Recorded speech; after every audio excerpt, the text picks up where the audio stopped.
러시아군이 우크라이나 수도 키이우와 제2도시 하르키우에 대한 공격 수위를 높이면서 민간인 사상자가 속출하고 있습니다. 바이든 미국 대통령은 취임 후 첫 국정연설을 갖고 푸틴 러시아 대통령을 맹비난했습니다. 국제부 연결합니다. 김태현 기자. 네, 국제부입니다. 오늘이 러시아 침공 7일째입니다. 우크라이나 주요 도시들의 전황부터 전해주시죠. 네, 러시아군이 우크라이나 수도 키이우에 더 가까이 다가섰습니다.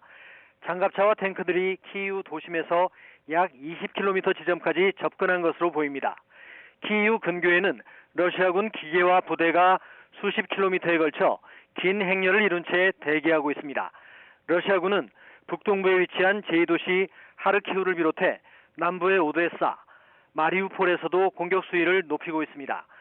특히 하르키우에는 러시아 공수부대가 투입됐다는 외신 보도가 잇따랐습니다. 우크라이나군은 러시아 부대가 2일 동부 하르키우에 진입해 병원을 공격했으며 현재 격렬한 교전이 이어지고 있다고 밝혔습니다.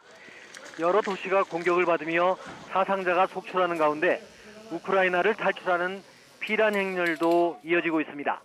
우크라이나 남부에서 서쪽 몰도바 국경을 차로 넘어가는데 약 40여 시간이 걸린다고 중국 글로벌 타임스가 보도했습니다. 몰도바 국경에 피난민이 몰리면서 국경선 부근에서 극심한 정체가 빚어지고 있다는 소식입니다. 러시아와 우크라이나의 2차 협상은 난항이 예상되고 있는데요. 우크라이나는 어떤 입장입니까? 네, 젤렌스키 우크라이나 대통령은 의미 있는 회담이 시작되기 전에 러시아가 폭격을 중단해야 한다고 요구했습니다. 특히 민간인에 대한 폭격 중단은 후속 협상의 선결 요건임을 강조했습니다. 어제 1차 회담을 마친 양측 대표단은 폴란드와 벨라루스 국경에서 며칠 내로 다시 만나기로 했습니다만 아직 후속 협상 일정은 나오지 않고 있습니다. 일각에서는 러시아가 후속 협상에서 유리한 입지를 점하기 위해 공격 수위를 높이고 있다고 관측했습니다. 자, 그렇다면 러시아는 지금 어떤 태도를 보이고 있는 겁니까? 네, 러시아는 전쟁이나 침공이라는 용어 대신에 우크라이나의 위험에 대응한 군사작전이라는 입장을 고수하고 있습니다. 이런 맥락에서 라브로프 러시아 외무장관은 우크라이나가 핵무기 보유를 시도하고 있다고 주장했습니다. 그는 스위스 제네바에서 열린 유엔 군축회의 화상연설에서 우크라이나의 위험에 대응해야 한다며 이번 침공을 정당화했습니다. 각국의 외교관들은 러시아의 연설이 시작되자 항의의 표시로 줄지어 회의장을 나갔습니다. 1시간쯤 뒤에는 유엔 인권이사회 회의에서도 비슷한 상황이 벌어졌습니다. 국제사회는 러시아에 휴전과 철군을 요구하며 경제 제재로 압박을 이어가고 있습니다. 네, 바이든 미국 대통령이 집권 후 첫 연두교서 연설을 했는데 예상대로 우크라이나 사태에 집중했다고요.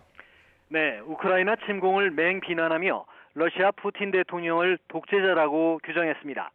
푸틴 대통령이 서방이 개입하지 않을 것이며 자신의 방식대로 처리할 수 있다는 오판을 했다고 바이든 대통령은 지적했습니다.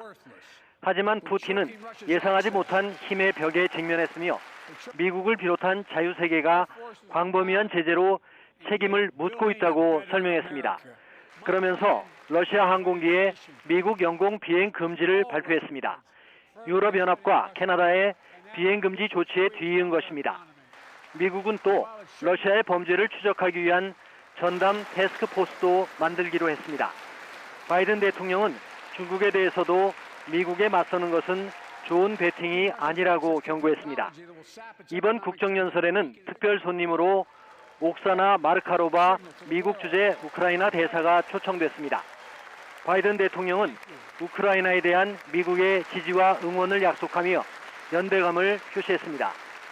지금까지 국제부에서 YTN 김태현입니다.